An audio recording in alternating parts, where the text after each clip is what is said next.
once, I have a nuanced opinion about this one. Oh. You know what? For once, I don't. I'll tell you that up front. All right. Well, fresh out the oven, it's Cinema Bums. I'm Emmett. And I'm Wade. Cinema Bums is a podcast where we watch through every single movie and popular film franchises, one each week, to try and track how the storytelling changes over time. Today, we are continuing our mini-series Cold Boy Summer, covering all the films in the Twilight series. We will fully spoil today's film, but we will not spoil any future entries in the series. Wade, how are you doing this afternoon? I'm doing good, Emmett. Thank you for asking. I watched a great movie last night, and I'm still feeling pretty good about it. I assumed that the great movie was not this movie. What movie was it? Indeed, a different one. It's called The Mitchells versus the Machines. Oh, okay. It was supposed to come out in theaters last year, but because of COVID, it's now a Netflix original, so it just dropped on Netflix. Okay. It's an animated movie by the studio that did Spider-Verse, and it's like very similar visually to Spider-Verse. Ooh. It's about this awkward, queer, film nerd teenage girl who just wants to move away from her family and go to California and go to film school. And her family takes her on one last road trip across the country to take her there.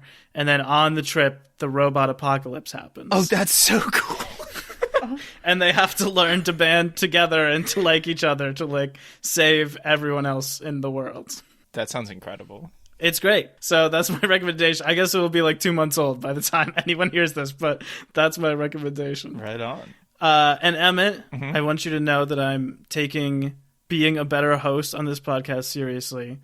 So this week I have thought about what the protagonist wants. Okay. And I have also remembered to ask you, how are you doing? Oh, well, I am doing very well. It's rare that we do a recording during the day, and I just feel pepped up. Honestly, I've had a lot of coffee. You might hear there's a little bit more energy in my voice. You might be used to the more late night Emmett, a little that sleazy E energy, if you will. But you've got the full deal this morning. And I'm especially doing well because today we are honored to have not one, but two very special guests. They are two best friends whose podcast is currently discussing Avatar: The Last Airbender. And depending on how this goes, they may or may not discuss Twilight in the future. Please welcome from the Fan Baes podcast, Knives and VK!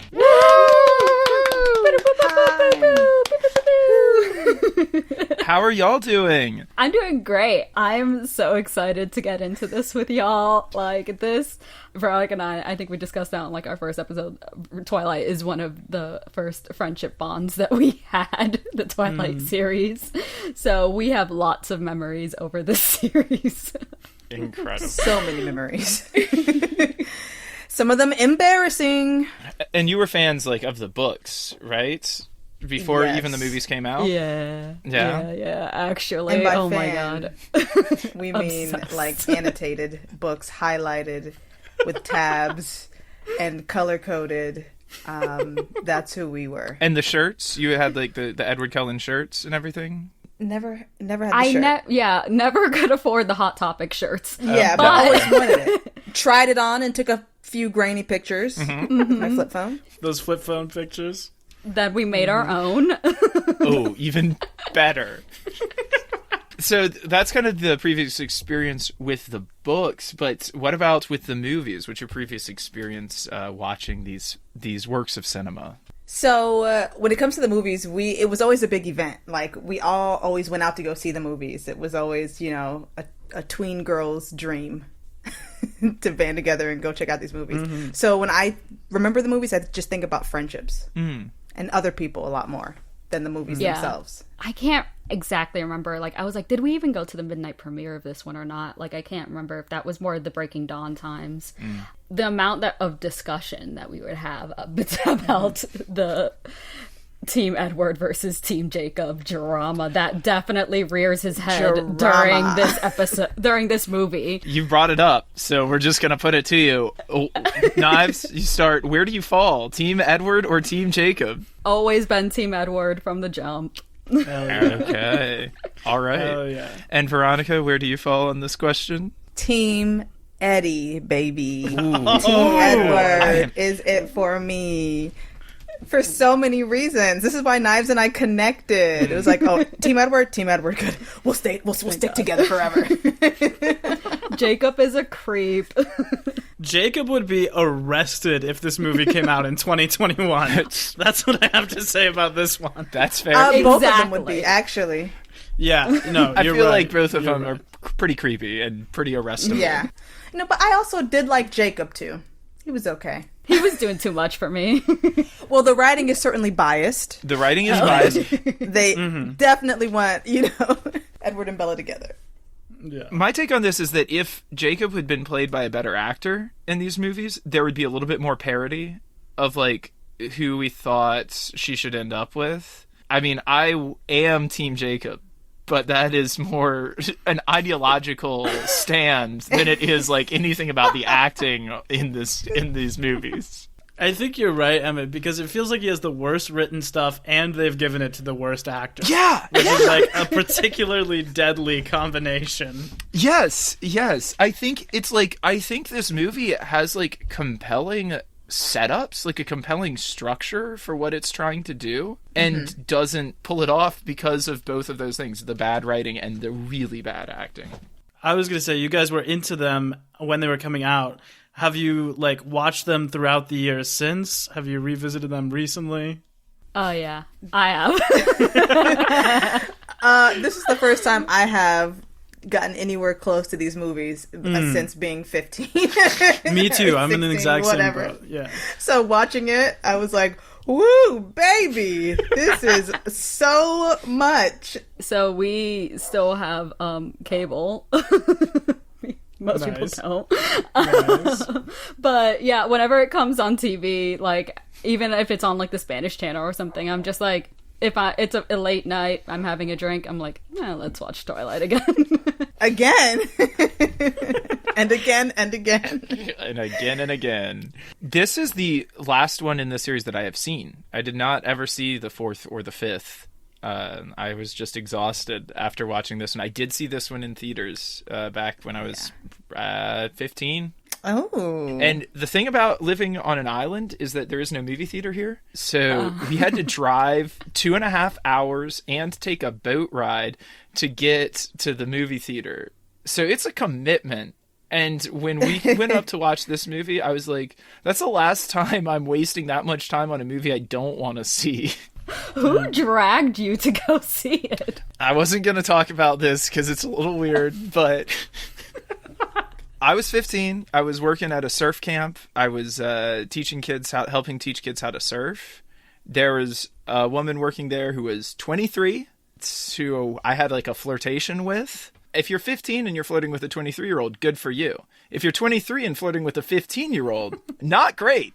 So, but that is who I went to go see that movie with. Oh, God. I mentioned last time that I went to the midnight premiere of New Moon, which was also partially because I was dating a girl who was very into Twilight at the time.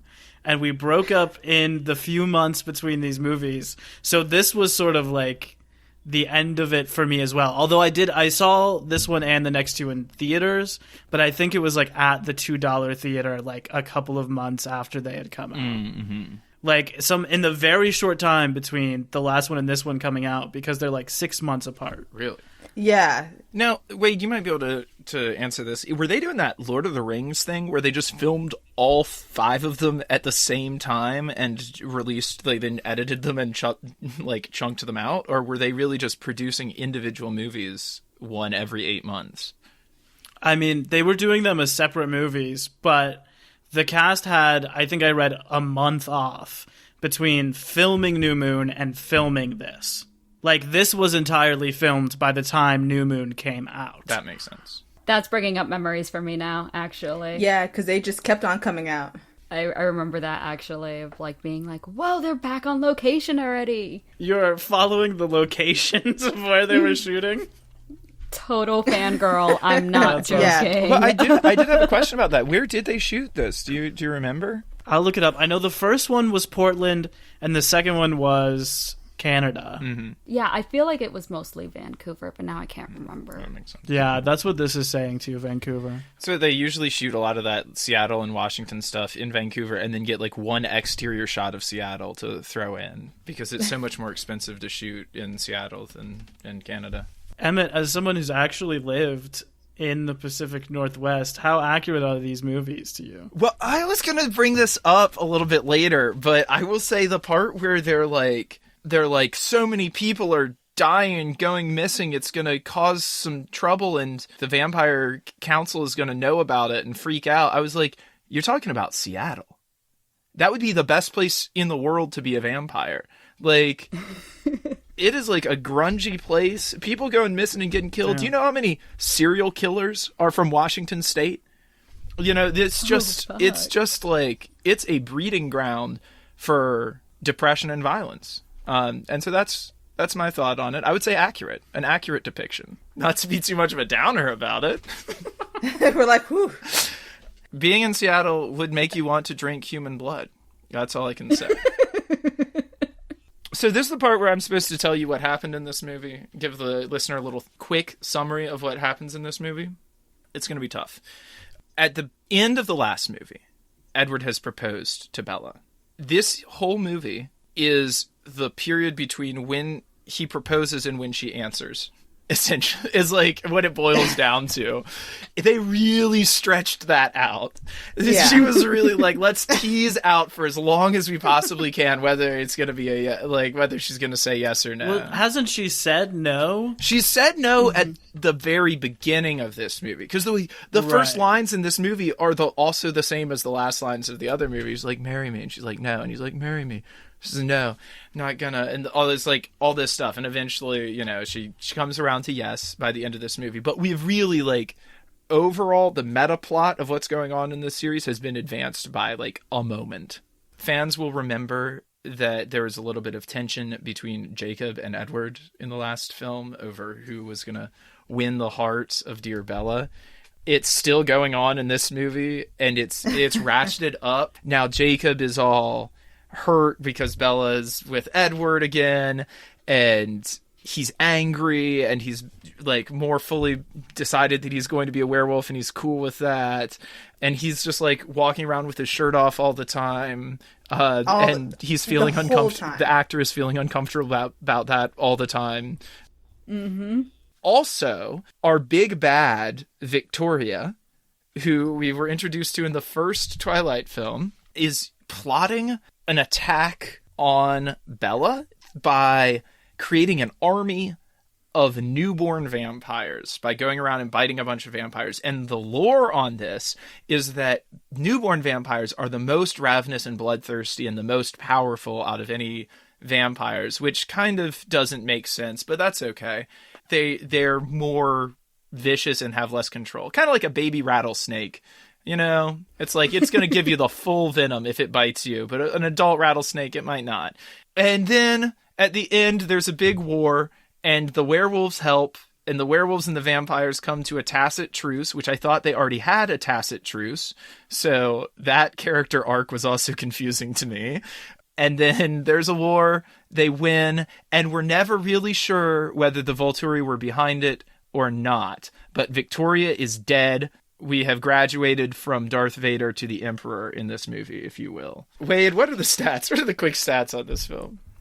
Oh, yes. I, for one, was shocked to read that this movie had a director. Oh! Here we go. Oh, we acting up. Directed by David Slade, whose name sounds like someone Batman fights in Act 1 of the story. He had previously directed Hard Candy and 30 Days of Night, so 2 other horror movies. Okay. He has directed no films since. So would you say that the failure of this movie eclipses his previous career? Well, this movie is actually very successful. Oh. Despite how it may or may not play today. Oh, yeah. We waited in lines to see this movie. Don't mean to interrupt you, but we, Wow. I remember the moment in the movie when Edward and Jacob are in each other's face and Eclipse watching it in the theater and hearing all the girls like, oh my God, I'm Team Jacob! No, I'm Team Edward! Oh my God! Screaming at each other. The energy, like, screaming at each other, screaming at the screen. It's a big deal. I was just screaming, kiss, kiss, kiss! They do have a lot of tension with each other in that tent scene. Oh, the best scene in the movie. Hands down, best scene in the movie. This one, unlike the last two, feels like it has like moments for the fans that they have put in there 100%. very much. That is one of my like main things about this film is rewatching it. I was like, oh my God, this literally is a fan service film. Like every like I'm hotter than you. Like come on. And then does he ever put his shirt on? This one was written by Melissa Rosenberg, as with all the others. Okay. It was based on the 2007 novel Eclipse and the 2010 novella The Short Second Life of Bree Tanner, which were both by Stephanie Meyer. So this other thing, the Second Life, was like a tie-in novel for the movie, but she had everyone who worked on the movie read it early. And it's like a short novel from the tale of the young, newborn female vampire who they let live and then the Volturi kill at the end. Mm-hmm. So that's why she's kind of like in some shots of this film. That makes sense. Yeah. Nothing about her story like made sense in the film, but I remember like her whole story. Like I remember being like reading fan fiction, hoping that like Bree was still alive, and like she was like a character in the book. How did you read the novella? You know what? I actually don't remember reading it, and now that you're saying that like the movie was based on that, like it makes sense if she gave it to the cast beforehand. But I don't think the book was released. The novella was released until like when does it say it was released? It was like I think it was like a month after the movie. It was like to tie in with the movie. Yeah. I don't remember that at all. But I remember her story. Wait, did I read it actually? Because now I'm remembering a lot about her story. It's also not just her story. Like, the fact that this movie has a structure as opposed to the other two is because of that. Because all of the other, like the army building, everything with the bad guys is from that book. Mm-hmm. Because in the book Eclipse, it's just like the last two movies where the bad guys just show up without you ever having heard of them in the last 30 minutes. And you're just like, oh, this is a thing now. But in this one, like, it starts with the bad guys and we keep cutting to them throughout the whole thing, building up to the end. That's all from that other novel from their perspective. Unbelievable. That was adapted into this. So you're saying that as bad as this movie is, it is still better than the book as written? I mean, I think on all of the ones we've seen so far, Melissa Rosenberg is, like, making smart choices. Yeah. In terms of how to adapt these books into films. I mean, they will always be better books, I think, to a lot of fans, and to me at least, because I had complete creative agency in my mind of everything that happened. So I'm going to be like, the books are going to be it. Yeah. Movies are entertaining growing up, but the books, mwah, chef's kiss. This one has a score by Howard Shore. So we're 3 for 3 in terms of different composers. He's the Lord of the Rings guy. And this one runs 2 hours and 3 minutes long. It is the second longest in the series. How did you guys feel about the pace that this one goes at? It started to drag like halfway through. I felt like the whole ping pong between Jacob, Edward, and Bella, like, oh, no, I'm with Edward, and no, I'm gonna be a vampire, and then like, oh no, but Jacob, I'm kind of like with you too, and that kind of went on for super long. After 3 movies, it's like, okay, we really get it. And so I think that's where it was like, ugh, all right. And then she kisses Edward, and I'm like, okay, Jacob in front of Edward, and I'm like, we could have did that 30 minutes ago. But that's what I was looking for. That right there. Thank you. I don't like the training montage. I think that's really dumb. Oh, that's where it like really started to drag for me. I was like, what are we doing? I thought that the battle was like going to happen pretty soon after that, and then there was another 40 minutes until anything happened, and I was like, oh, this is really bad. I also liked in this training montage, the werewolves show up to train about how to fight vampires and then just sit there and watch the whole time, because this movie did not have the budget for the CGI to have those wolves do anything. Yeah, I like that montage just because you can see how seriously the actor playing Jasper is taking everything. Like, you can tell that guy is like a method actor, and he's like, this is my shot. In that scene. This guy watched Edward Scissorhands every day for a year to prepare for that role.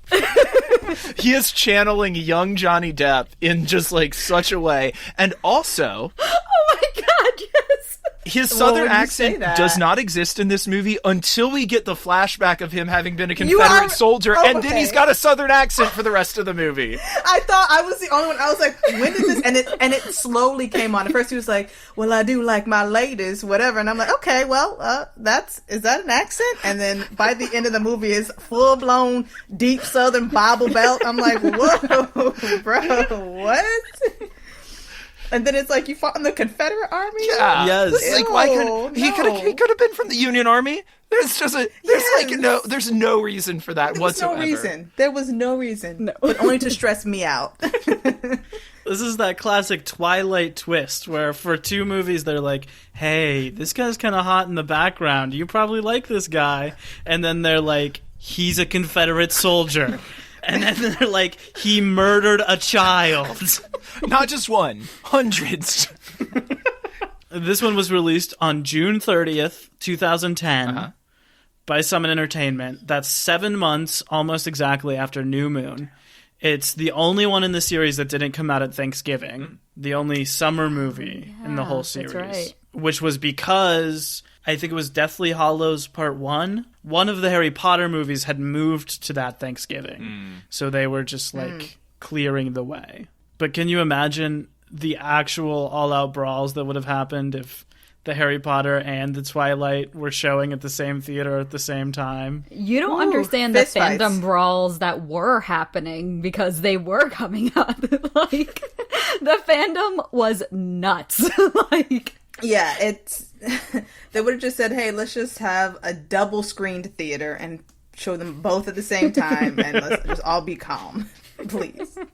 Lots of fandom crossover. This one has a budget of $68 million. So that's compared to 37 and 50 for the last 2, which means this one basically has double the budget of the first film. And it made $706 million.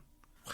Which is the most so far and the second highest in the franchise overall. Damn. And this one got mixed reviews, but it has a 58 on Metacritic, which makes it the best reviewed of the entire series. oh, better than the first.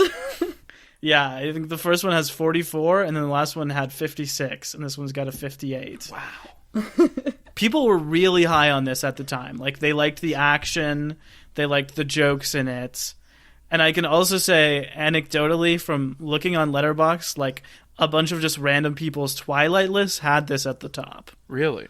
And I've got a quote here from Genevieve Koski of the AV Club, who wrote, Eclipse's action highs are higher, but its expositional lows are lower, particularly during the numerous scenes featuring Lautner. Eclipse is still a mostly for fans only proposition, but it has more to offer outsiders than the previous 2 films in the Twilight Saga. And that was a lot of the critical response too, was that this one is sort of like the most accessible for anyone who's coming in and watching these and not really into them. I think there's a lot more, I guess, to the world building that Stephanie Meyer put into the books that they didn't put into these movies. Like, starting from, I would say, from Eclipse and Breaking Dawn. That's the stats. Well, fantastic. Now would be the time. Veronica, we'll start with you. The big question, Twilight Saga, Eclipse, flop or bop? We're starting with me, too. Okay.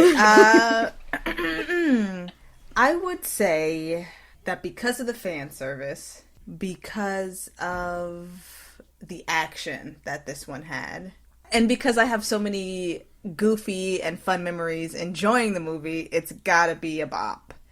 Is it a bop that I'm gonna be watching anymore in the future? I can't guarantee. I cannot guarantee. Is it a bop that I'm showing my kids? Can't guarantee. But was it a bop back when VK was a little 16-year-old bop? It was a bop. So I honor that. And I like saying bop. That's why I've said it so many times, bop. Right on. Knives? Flop or bop? Oh, God. It's so hard to say versus, like, when I first saw it and how it is now, and how quite uncomfortable some of the scenes made me. Oh, man. Well, now that you say that, I want to change my answer. I forgot about that. I was so busy reminiscing. I'm like, oh, everything is so great. And then, yeah. And then you really watch the movie with clearer eyes. Okay, fine. You're right. And it's got to be a flop. Bella, I love you. Guess who said that? Everyone. Wade, flop or bop? Yeah, I don't want to be a downer, but I think this one is a massive flop. I think this is absolute garbage. I think it's one of the worst movies we have ever covered on this podcast. And I liked the last two, and I think this one is horrible. It is so badly directed. There is so much dead air. Like, what they do, this movie is just a ton of scenes of two people talking to each other. And it's like someone says one line, wait 25 seconds. The next person says the next line, wait 25 seconds. Like, if they just edited out the time where people were sitting around and not talking, this movie would be an hour shorter. No one is acting on their line. No. It's a long film. Yeah. So I think it's just, like, not fun to watch. And also, it's so messed up. Like, for as manipulative and, like, emotionally abusive as Edward and Bella's relationship is, which hits new lows this week, I just want to talk to anyone who is Team Jacob after watching this movie. Like, the stuff he does in this movie, like, you just could not put this movie out in 2021. No, right. It's so Everyone bad. would be arrested. It's horrible. Watching it again, I realized that Bella only spent time with Edward for a very long time, like in the books and in the movie. Super manipulative. Looking back, watching that, I was like, wow, she really did only like see him for months and months. He is, like, so, like, isolating to her all the time, of, like, taking away all her other connections, and in this one he, like, makes her go see her mom to, like, trip her out of... Or he turns off her car that one night so that way she can't go and see Jacob. Like, bro, too much. Yeah, she has not one, but two bad boyfriends. Yeah. Woo! You're right. That is a flop. Emmett, flop or bop on this one? This is a flop. I feel I feel completely confident in saying this movie is an utter flop. And the first piece of evidence that I would like to submit to the good people of the court in defense of this argument is that we talked about the color filter on the first movie, which is green. And everything is green, and it's very weird. The second one fixes that problem. And this one overcorrects and is like, there's like a white color filter on everything. And it was very like pale and weird and very bright. And I was like, what are you doing? Like, they just can't get the coloring right on it. So that was the very nitpicky, geeky sort of answer on that. But I would say also, yeah, for all of the other reasons, two bad boyfriends, a dad who is telling her not to be with those bad boyfriends for the wrong reasons, no good supportive friends really of any kind, but certainly no like supportive female friend. I know Alice is supposed to be her like friend who's, you know, sort of supportive, but she doesn't do a great job, and she's also super manipulative, and she can see the future, and she's always keeping secrets from her. And so, like, that's not good. Man. But, like, she needs some other person in her life, like, telling her, like, none of this is healthy. Her mom is completely absent. Go to college. Yeah, right? Yeah, and not in Alaska. Don't become a vampire, sis. No. Don't do it. Bella in this movie says that she wants to go to college to study science. She says the University of Alaska has a good science program. Yes. Well...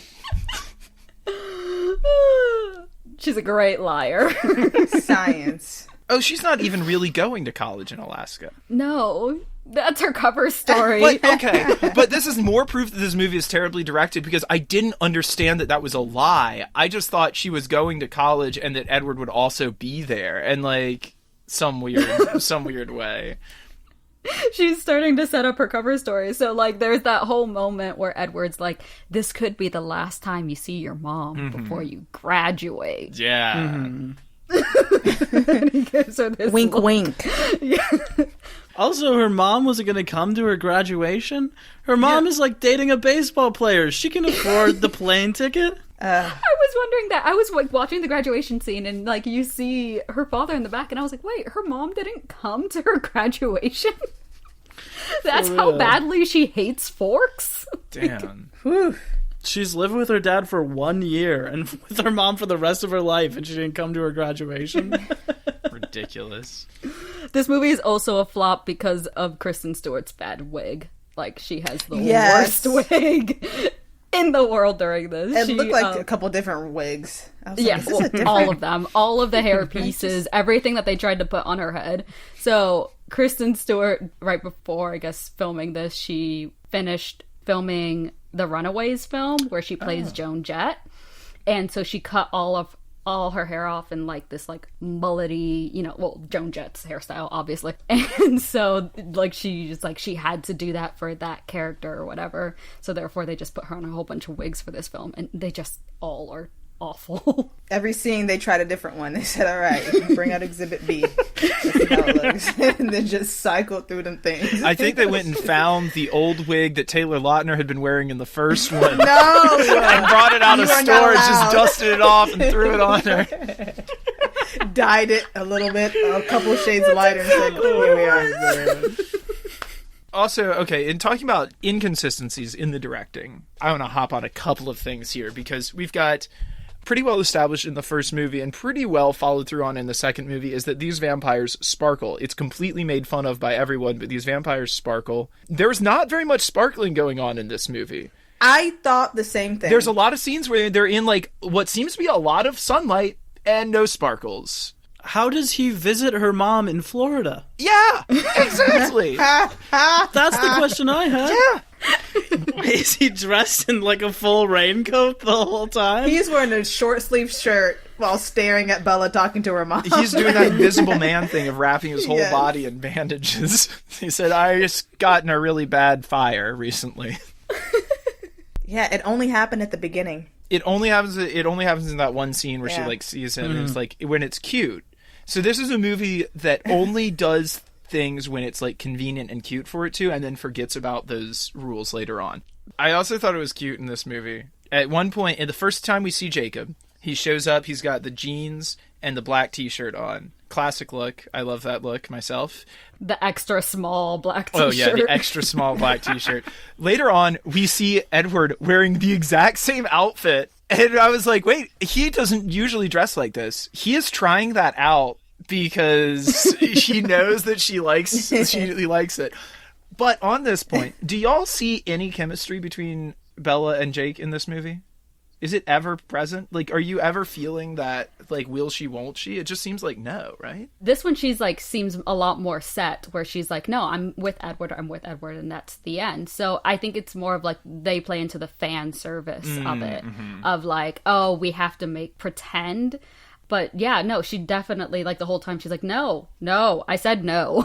Like, Tries to punch him in the face, breaks hand. I said no. She Yeah. says no to both of them so many times, and nobody cares about her boundaries. the only way is in the end where, like, she goes to kiss him, and that's because she's trying to, like, manipulate him into staying, not because, like, she wants to kiss him. Yeah. And I thought that was the moment that she became a vampire, like symbolically. Because like the whole thing about vampires is like using their beauty and their sexuality to manipulate other people one way or another. And like I was like, oh, that's her doing the thing that Edward has been doing to her this whole time, and now she is becoming more like him, and it's not a good thing. For sure. I mean, a lot of those moments. So gross. One of many. Yeah, we gotta talk about the Jacob thing in this movie, because he's so into her, and she just tells him repeatedly that she's not into him. And I think maybe in the last one there's a little more like back and forth. But in this one, to your question, Emmett, I didn't think at any point that she had like any sort of attraction for him. Exactly. Whatsoever. And then he like makes out with her without her wanting it. And you watch her like not moving while he does it. Then she punches him and like says she doesn't ever want to talk to him again. The whole time he keeps being like, I'm going to make you admit your feelings for me or whatever. I know you feel something for me. Yes. He keeps saying like, I know you are in love with me, when she feels no type of way. And at the end, he's like, okay, I'm going to go kill myself unless you kiss me. And she does. And he still goes off. And like, it's so messed up. It's horrible. Yeah, their relationship is awful. And the way they try to explain this off, which is also something that's going to be coming up in the next films, is just... Yeah. I can't wait to hear you guys talk about that. Definitely lost me. Both the books and the films lost me after Eclipse. I was like, I can't. Morally, I cannot live with myself. Yes. I cannot consume this and still sleep at night. So... Another thing that doesn't make sense, rather, is how Jacob brings Bella into the reservation and into, like, these sacred spaces, and she gets to hear these sacred stories, and is undeserving of it, in my opinion. I'm like, you just bringing her, nobody knows her. This doesn't even make sense. Oh, 100%. Yeah, like, sure. those, yeah. And they tried to, like, play that up, too, where she's just like, oh, I don't know if I should be here. And then he's like, oh, whatever. It's fine. Other people are hearing it for the first time as well. And it's like, those people are part of the reservation. Yeah. They are going to be shape-shifting spirit warriors. They get to hear it. That's part of the thing. He pretty much said, hey, I am written by someone who is not a native person, so come on in. It's like, I am written without this culture in mind, so do whatever you want. Let's go. Taylor Lautner was like, I'm not Native American either. Oh yeah, that's what I said when I watched this too. So it's fine. Me neither. Taylor Lautner is like, I'm white too. It's okay. I actually looked that up, and it said that it's very distant. In quotation marks, very distant native ancestry. I was like, what does that mean? Well, that's why he looks that way, yeah. Like, of course, it has to be a little bit in his DNA, but he's not. Anyway, Yeah, like, but there were no, like, specifics is what I meant. It just was, like, distant. Yeah. We talked about that a little bit last week, because for New Moon, just for New Moon, they hired, like, a Native American casting director. So everyone who was in that one, like, had to show proof that they were Native American and like of their heritage. So like everyone in that one is actually Native American, but obviously Taylor Lautner, who was cast in the first one, isn't. And then they had also given that up by the time they got to this one. I could tell. I saw a whole white boy in that pack. I said, what is this? Yeah. I said, come on now. And Leah, I think is her name, like the new girl. She's not Native American. And they wanted Vanessa Hudgens for that part, but couldn't get it. So clearly they had just given up on it by this point. Shut up! I had no idea. Yeah, I read that. Wow. Our problematic queen, Vanessa Hudgens. She would have ate that roll, though. Let me stop. I'm joking. I have so many times on my notes here. Wait, actually, I just remembered some other crazy shit. Okay. When they filmed that flashback that they tell the story, you know, of the third wife, they filmed it with Kristen Stewart playing the third wife. No. Oh, that's not good. Wait. And they were like, it's supposed to be some sort of symbolic thing, but then they said that, like, in test screenings, people kept laughing at it. So they refilmed it with a Native American actress playing that part. What? That's outrageous. I would laugh too. Is this commedia dell'arte? What is this? Am I watching a pageant wagon show? Crazy. Yeah. That would be insane. That scene was just wild. I had forgotten that scene was even in this movie until you brought it up again, but that was just nuts.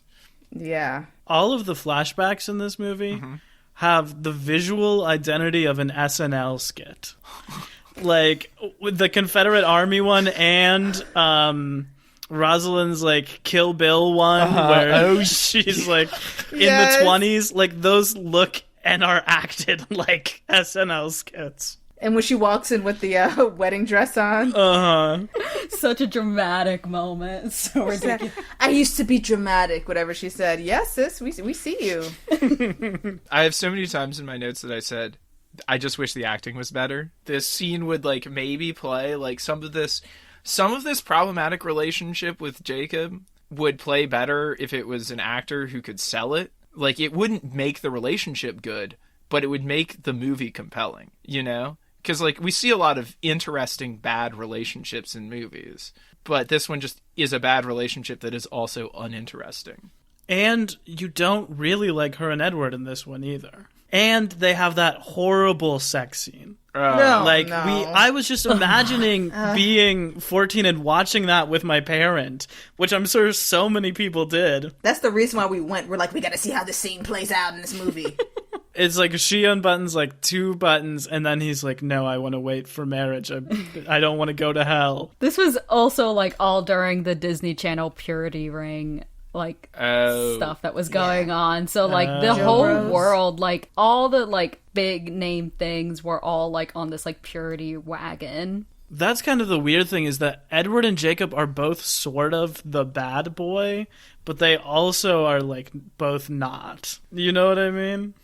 Like, they're both sort of kind of like the dangerous hot guy in her life, but then both of them are also like, I just want to be monogamous and be married to you and not do anything bad ever. And I just want to protect you always. Okay, so I was thinking about this, of reading into some of the subtextual things that might be going on in here with vampires as a symbol for things. It made me do a little deep dive. And so I got into the history of the vampire in culture. And let me tell you, it goes back a ways. For fans of Greek mythology and or history of religion, there's examples from both the Bible and from Greek mythology of vampires. Interestingly, both of these examples are women vampires preying upon men. So the idea of the vampire has always been connected with sexual deviancy with women, and it's just transforms over the course of time. And I'm going to take you through a brief history of the vampire as a sexual symbol. Lilith, the first woman before Eve, Hebrew parts of the Bible, before it was even the Christian Bible. Lilith is the first woman created at the same time as Adam, not created out of his rib, but created simultaneously. She leaves the Garden of Eden after she refuses to become subservient to Adam. She says we were both created equal in as much that we both came out of the dirt. So why should I have to submit to you? She was like, peace, I'm out of here. So she went out and she teamed up with the archangel Samael, who is a corollary to a character that will later be like Satan, as like the accuser, is the tempter.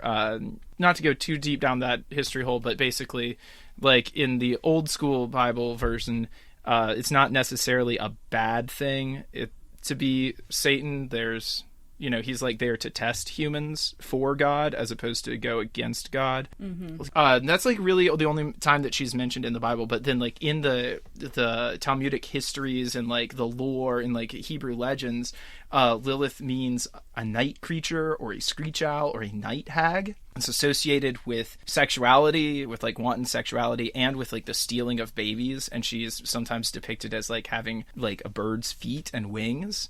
And it's like kind of where the idea of like the succubus, somebody who's draining the life force out of men, comes from, is like all tied up in her as like the female demon.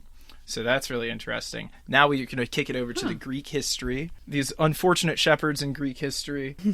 His name is... My faves. Endymion, I believe. And he was a shepherd who was like very beautiful. He was a very beautiful young shepherd boy, and he was obsessed with the moon, and he loved to stay up all night and watch the moon as it would go across the sky as he's out like guarding his sheep. And he was so beautiful that the moon also became obsessed with him.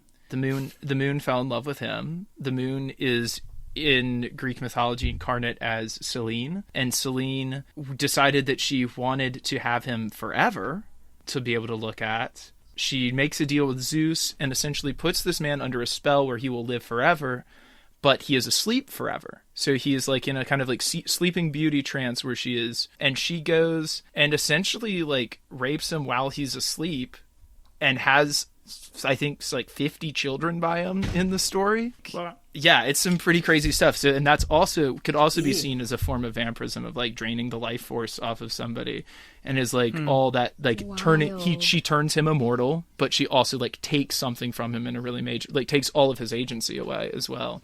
And this was like criticized by Christian critics later as saying like, this is why we need to destroy paganism, because like if not, women will behave like this. Those two are the ones from like ancient history. Then of course we have Bram Stoker's Dracula, written I think first published in the late 1890s. And this is in the Victorian era, which was also a highly repressive era for sexuality, especially for women. So this flips the script and it makes the vampire a man. In the 1920s, we have Nosferatu, the first vampire put on film, which is an incredible movie. I like cannot recommend it highly enough. It's so creepy. That kind of takes a lot of the sex out of it. He's a very gross vampire. It's not something that you would want to think about like seducing you at all. But later in the Dracula of the 1940s is Bela Lugosi. He's very suave. He's still threatening, but he has like something of like a classic gentleman to him and is like tricking his way in with that. Later, we get in the 1980s, we get a little film called The Lost Boys, which is still vampires as monsters. They are very attractive. You know, they're played by Kiefer Sutherland and others, and other young teen heartthrobs of the time. And they're going around, and there's a definite like air of them like preying on, of them using their sexuality to help prey upon their victims. Then we get Anne Rice with Interview with a Vampire. And this is really where the subtextual that has been like a commentary on whatever in society now becomes like the textual, because this vampire is sexy and this vampire is all about sleeping with anybody he can, man or woman. He is turning everybody into vampires. And we're going to hear a little bit from him later. That's all we're going to say about that right now. Then later in 2008, Twilight and True Blood both hit the screens at the same time. Twilight on the big screen, True Blood on the small screen.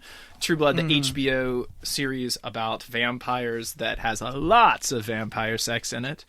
And then the transformation was essentially complete at that point. It's interesting because it's the whole like idea of this type of vampire too does definitely go back to Stephenie Meyer's writing, and her background is actually I forget which sector of Christianity she's a part of, but it's a very like she's a Mormon. That's what we're talking about next week. Yeah. Oh, okay, yeah. So so that's a fun portrayal of like how why she portrays her vampires in this way, because she does come from that Mormon background. One thing that I think of after seeing the movie again is just a lot of tension. Like Edward had all this jaw tension and this eye tension. When he's looking at Bella, it's like, does he want to rip her throat out or does he want to kiss her? I was like, I don't get it. And growing up, knowing how just sexually repressed we all were, I was growing up, and I'm like, oh, this tracks.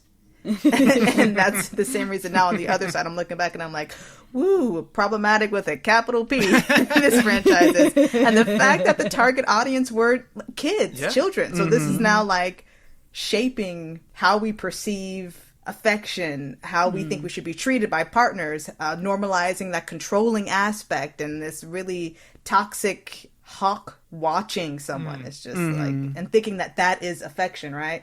Man. Part of the thing that's interesting is I think like the boy movies of the time were like much worse than they are today. Like it was like Transformers, but it was stuff that was very much like strong, masculine, like ripped men being the ideals, and you have like Megan Fox. Yeah, and tiny shorts. Yes, bending over the car, fixing the car. I remember. But not actually fixing it. If you actually look at what she's doing, you're like, what are you doing? Nothing. Nothing. So I think like something cool about this is that it's shows like a more feminine male ideal, I guess, even though all of his actions are messed up. But I feel like that's why it feels so weird whenever him and Jacob start beefing, because it's like, I don't really think you guys are these like alpha male, stay away from my girl, fight in the parking lot dudes, and yet they like keep acting like they are. Yeah, and over Bella, I don't believe it. Yeah. She's just chilling. Like, Bella is just straight. She's like, y'all stop it. She's like, y'all, for real, let's not do this right here. It's not worth it. And they're like, no, we're gonna throw down. And she's like, the stakes are low. Like, Bella's unbothered. Yeah. It's like, what does Bella even do? Like, she just sits in the car with Edward and they don't talk. That's their relationship. Literally. And he just stares off into the distance and clenches his jaw. Oh, wait. Question for you. Do we have any behind-the-scenes drama to talk about this week? We've covered a lot of it, but I guess the big thing that we should just talk about is Victoria being recast in this. Oh, I was wondering about that. I was like, is this the same Victoria? Is it? I can't tell. I never saw her face enough in any of the other movies, so... In the last two movies, she was played by Rochelle Lefebvre, and in this one she's played by Bryce Dallas Howard. No way! Who looks pretty different than she does now. I was also like... I knew it was her, but I was still like, is that her? Apparently, they had originally asked her to play it in the first one, and she turned it down because it was basically just like a cameo in that first one.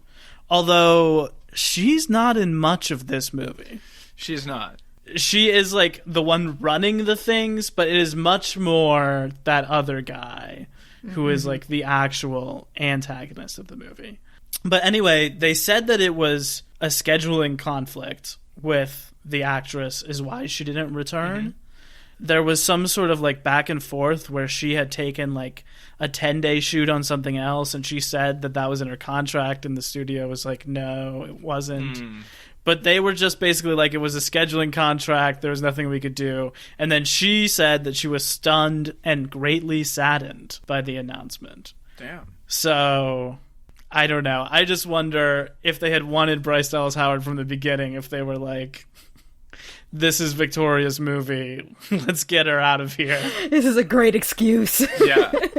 It was also funny when I was reading about this, they kept saying, Bryce Dallas Howard, who you might know from Spider-Man 3. Is she in Spider-Man 3? I guess so. I think she's Gwen Stacy in that for like 1 minute.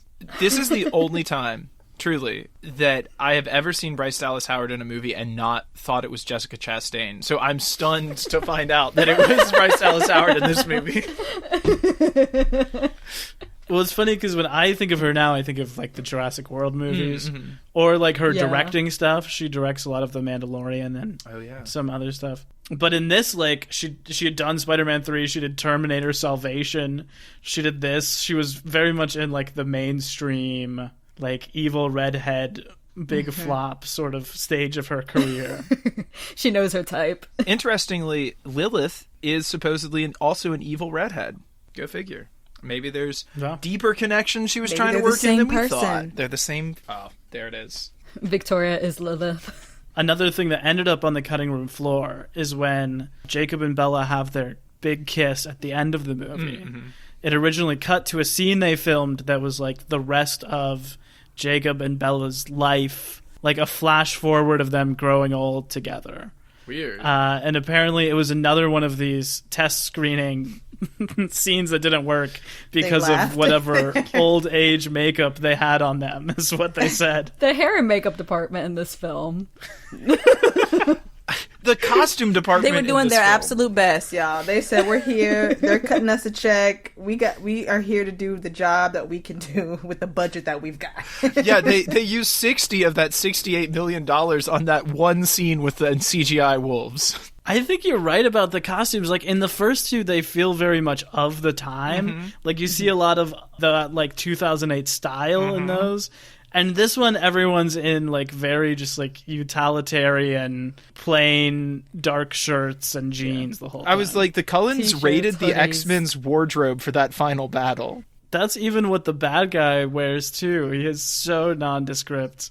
That poor actor who you know has not booked a gig since Eddie Redmayne started being in things. That's true. That's so true. You know, looking at that guy. There was a point in the movie where he showed his face on screen, and I was like, have I seen him before? Do I know what he's doing in this movie? Well, that's how I felt. I feel like you were pointing out things like this earlier. At the end where they sort of ask about the Volturi being involved in what was going on, Yeah. I was like, is this a thing? Because I don't remember them ever mentioning that the Volturi may have been tied up in this. Well, the Volturi are there watching them as it's all playing out, and she's like, well, what do we do? And they're like, we can do this, or we can do this. Choices. And then they don't say what they're gonna do, and you don't ever find out what they do.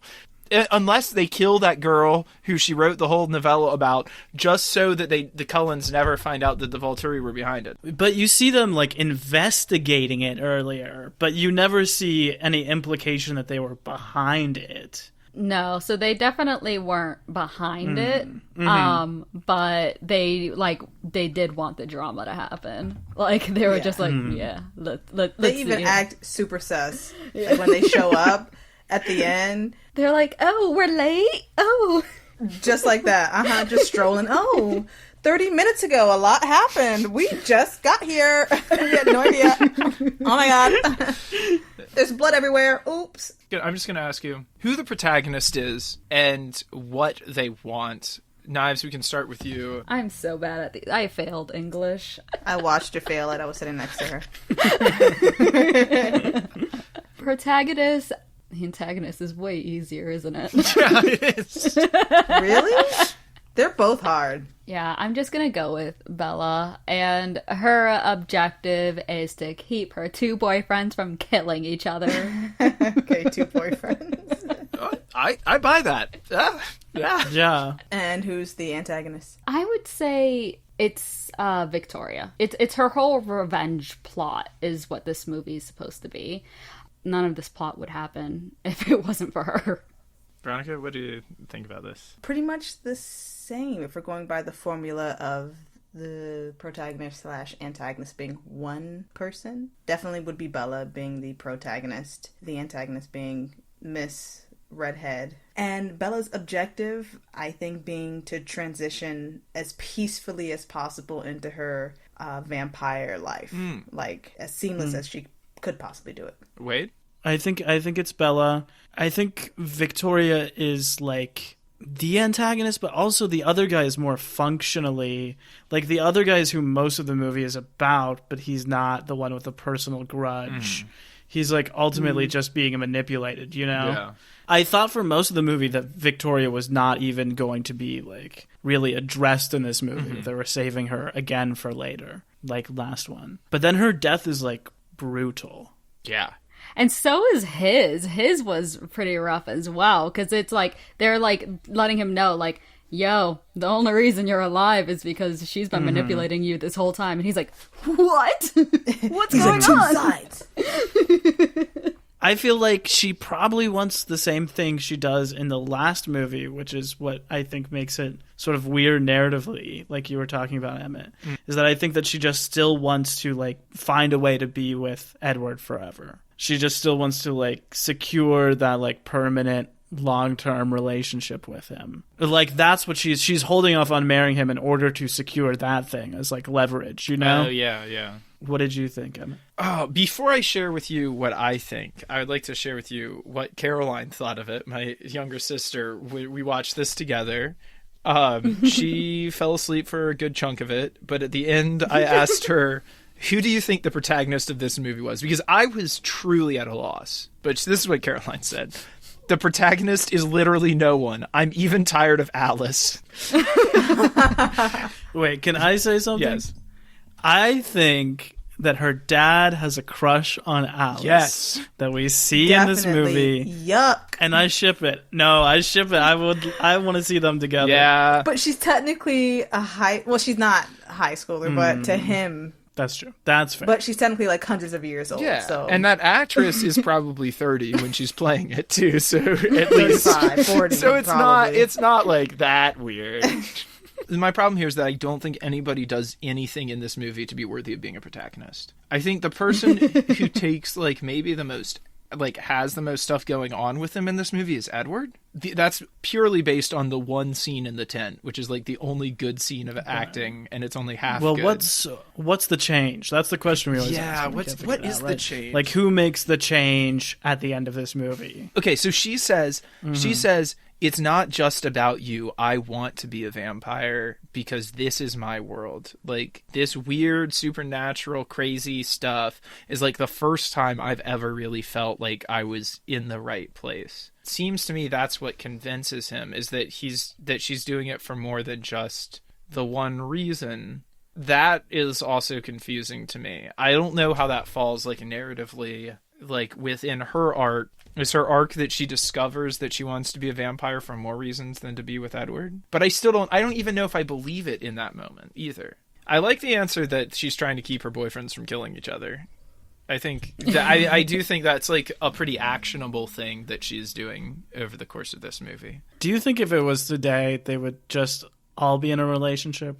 Like, the three of them would just all date each other? There have to have been some stories written about werewolves, vampires, and humans since then that, like, bring in the polyamorous dynamic into it. Or, like, you know, like, how boring that all these relationships are straight, you know? Like, like all of them are, like, a heterosexual, two-person relationship. All of them. And, like... The whole thing about being a vampire is the sexual deviancy. There's very little sexual deviancy going on. Well, when Bella is in exile in the last movie, who is she writing every single day? It's not Edward. It's not Jacob. It's Alice. Damn. Okay. Who is she emailing? That's getting true. those return to sender emails. That's true. And saying how much she misses. Not Edward. Not Edward. No. I'm sure she had Edward's email. I'm sure he was emailing her MP3s every day back in 2008 for her to listen to. Death Cab for Cutie MP3s. Oh my god. No. Veronica, we'll start with you again. We'll flip it back around. We'll go with the MVP OTP, your most valuable player other than the protagonist. Oh, you said one true pairing, sorry. Oh. My brain was on some fanfiction. Fandom mode. Fandom mode, like. Well, I would also love to hear that now that I know that that's a thing, so. Yay!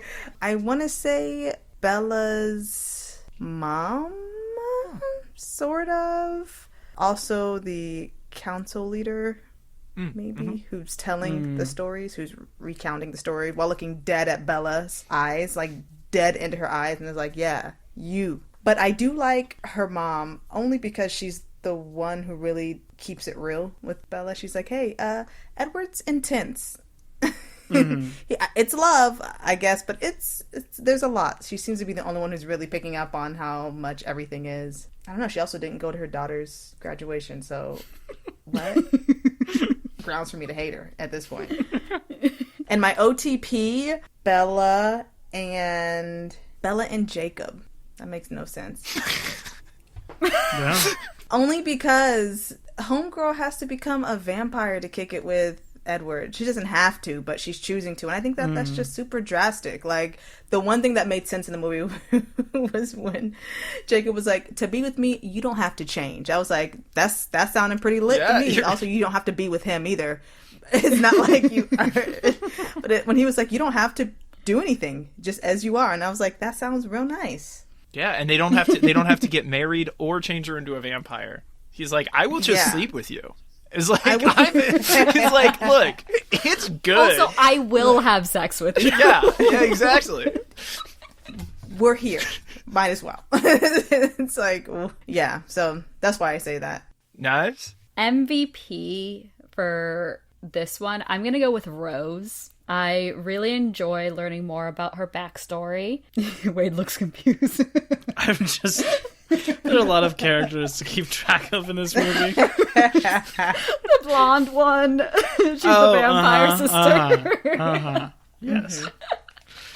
I thought you would have said Alice. See, okay, here's the thing. I love Alice a lot. She was my favorite character of all time. But Alice in this movie, you don't learn anything about her. She doesn't really do. She throws a party. She can throw a mean party. That's it. Yeah.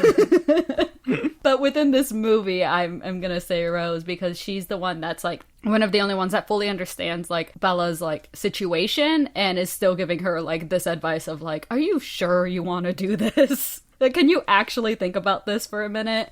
Because this is not a decision I would have made. And for my OTP, I'm gonna go with Alice and Jasper because I they were. knew it. Yuck. I know. Fan service was when she jumped out of the tree and landed in his arms and just gave him a kiss. I was like, Knives just rolled over when she saw that. Oh my God. I could feel you. I was like, she is living right now. Truly, Alice was my crush throughout like reading the books. Like I was in love with her. So I think just the way she is in a relationship and everything, like the way she is with Jasper, like she helps soften him and everything. I feel that. I get you, girl. Wade? I would be lying if I said I didn't have the most fun watching Jasper in this movie. Okay. Mostly Because he was living. Yeah. Yes, he was taking it so seriously, and that was a lot of fun. My actual MVP this week is someone who I don't think is anyone's favorite. I was reminded of Rick Ross when he says, over a decade, still nobody's favorite, when thinking about Kellen Lutz as Emmett, who kind of has drawn the short end of the stick here because he's playing like the football jock. Yep. He doesn't get a lot of character development, and maybe the people who are really into this series are not the people who are really into football jocks, if that's fair to say. So I think he has like the short straw to work with, but I think he's pretty funny. I think he fully commits to the role. And this week he just has some moment where he's talking to Bella and he goes, badass. And that really got me. And when he did that, I wrote down MVP. So I don't think he says anything else the rest of the movie, but he's who I'm sticking with. Emma, who's your MVP? Well, do you have a one true pairing, Wade? My one true pairing is Carlisle and Bella. Oh, ho, ho. I will not elaborate on that in any way whatsoever. You don't have to. No. So my MVP is going to be when the Volturi roll up. There's 4 of them, right? There's Dakota Fanning. There's the big guy. There's the other guy. Yeah. And then there's a guy who stands in a cool ballet pose while they... Yes! And I was like, you're the only one standing like a vampire actually would. You are my MVP, sir. Especially a vampire that old? Nah, they were doing point ballet. They were... Everybody else just standing there like a lug, like, you know. That was a character choice. Yeah. He said, I'm going to make an acting choice right here, right now. That's different from all the others. Mm-hmm. And it's only in like half a shot. It's so good. Oh, no. So that guy, whatever character, whatever actor. Emmett, that's Cameron Bright. I'm just reading here. He also plays the kid in X-Men The Last Stand. The little... The like... No way! The bald-headed Jimmy. Kid. Oh, yeah. That's so... That is... The connections there, so good. I think he was your MVP on that episode. He might have been. Or mine. I'm not sure. Yeah. Wow. And my one true pairing, I'm going to go with Jacob and Leah. I think they got chemistry. I think there's something going on there. He's like pissed that she's there, and you know what that means. Like when you're 16, you know what that means. Yeah. And she's like protective of him, but also pissed about Bella being there, and you know what that means. Like, I think I was like so in for more to happen with her character as a whole. Ooh, yeah, I like that. Okay, moving right along. Too many bodies to count, both dying and the revealed male form as well. There was too much of it for me to even keep track of, even if I had wanted to.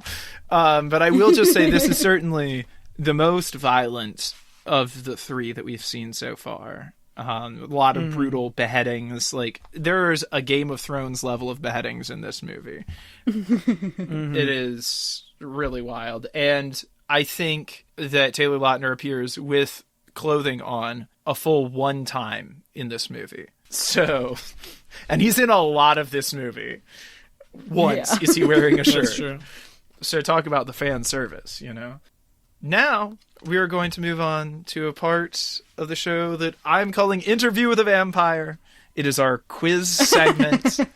And this week, it's especially exciting because not only is it called Interview with a Vampire, but the two vampires that we are going to be interviewing today are... Oh, now I can't remember that guy's name. Lestat? Lestat.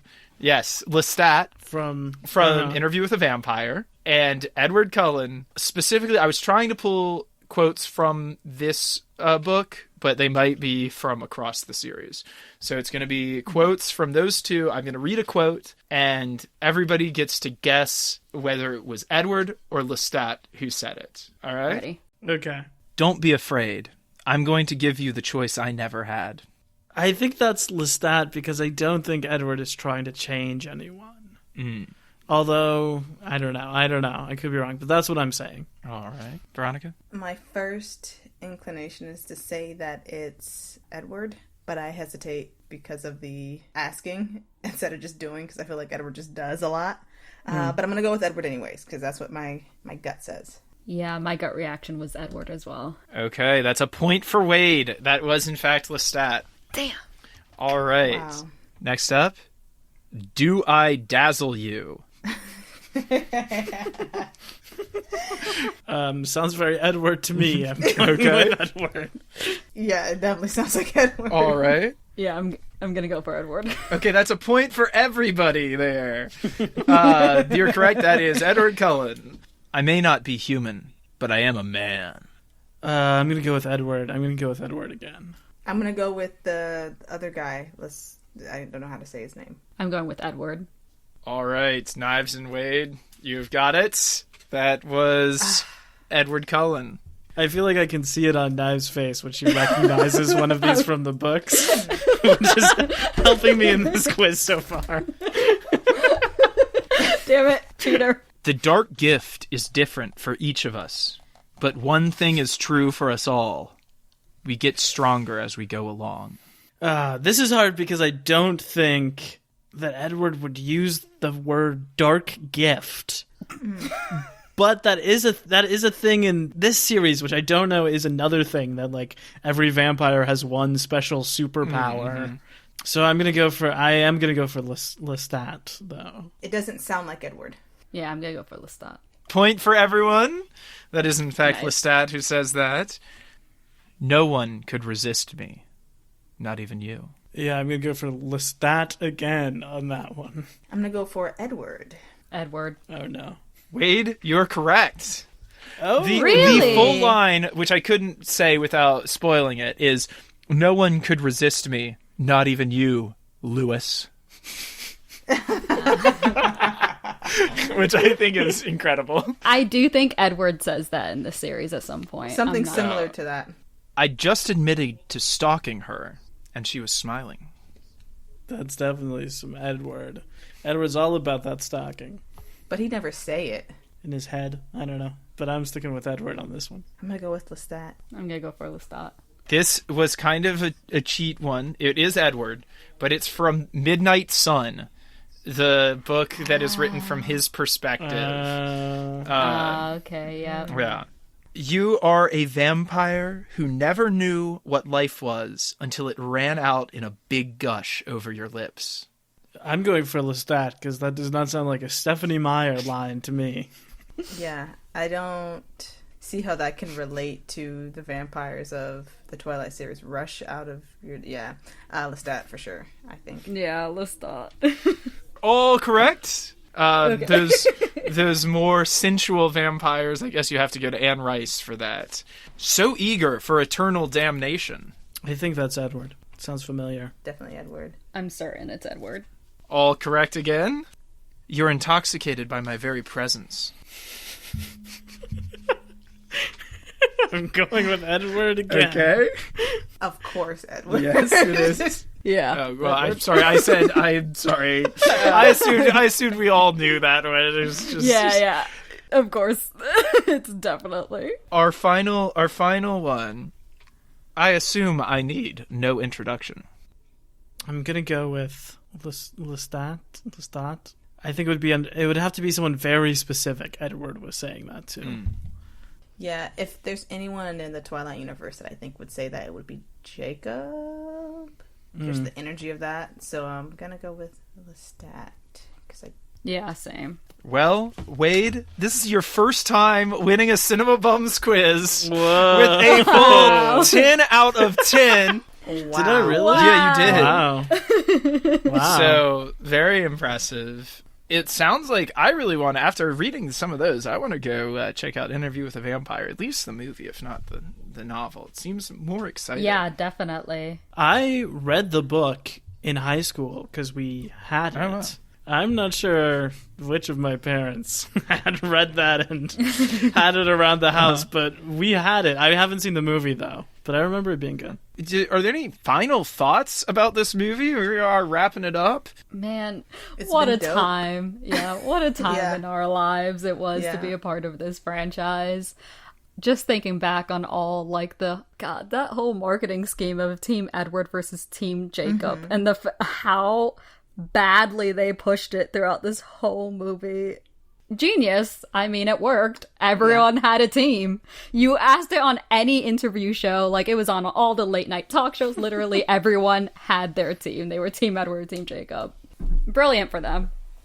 I guess my hot take is not only about the movie, but more so about how interesting it's been to see the three leads of these films, how they've, in some ways, how they just have grown since doing this film, right? And how in many ways they've kind of run from this and they've tried, and it's followed them everywhere. Anytime they do a project, it's kind of like, oh, aren't they from Twilight? Oh, Twilight. Now they still hold their own and are trying to create art and doing it. So also problematic. I want to go back and talk to younger me. Put the book down. Yeah. Put the highlighter down. Drop the pen. Put the book away. And do your homework. Yeah, this one is so problematic. I don't know why it's so many people's favorites, because I gotta say it was the least fave for me so far. Yeah. But I am excited to see. I know when we were talking about the original one, she said that her idea for a sequel was Breaking Dawn. And then she went back and wrote these two in the middle because they wanted to have more books. But I'm interested to finally get to wherever we were getting to from the beginning. Yeah, she really spun out that middle part a lot. Yeah. I can't wait to hear about you guys and what you guys think about the last boy. two. Oh my god. I'm so excited. You're gonna, man, praying for you both. All right. It's gonna be a journey. Well, I'm excited for it. But the only other thought I have about this movie is that they try and tell us that Seth is 15 and Jacob is 17. I'm not buying it. I'm sorry. He is 9 and Taylor Lautner is 24. True. Truly. I mean, all of them are, even, I don't see how the Cullens were passed off as high schoolers. I'm looking at them, I'm like, y'all are whole adults. Yeah. Whole adults. Any plugs that you might have for projects that you're working on other than your excellent podcast, The Fan Baes? Yeah, if you're looking to find our work, you can follow, first of all, Fanbase Podcast, at Fanbase Podcast on Instagram, Twitter, all of the things. I have some personal things that I do, and if you want to follow me, you can follow me at VKOK on Instagram. Do a lot of weird things, so. Cool. She does a lot of fantastic things, actually. I love you, my friend. You should check out her TikTok. It's very funny. That's my friend, y'all. That's my best friend, y'all. And yeah, I don't really post at all online, except for when it's fan based. But if you want to check out my Instagram, it's knives _, because knives was already taken and knives _ was already taken. So knives _. Excellent. Well, it's quite the pleasure and such an honor to have you here today.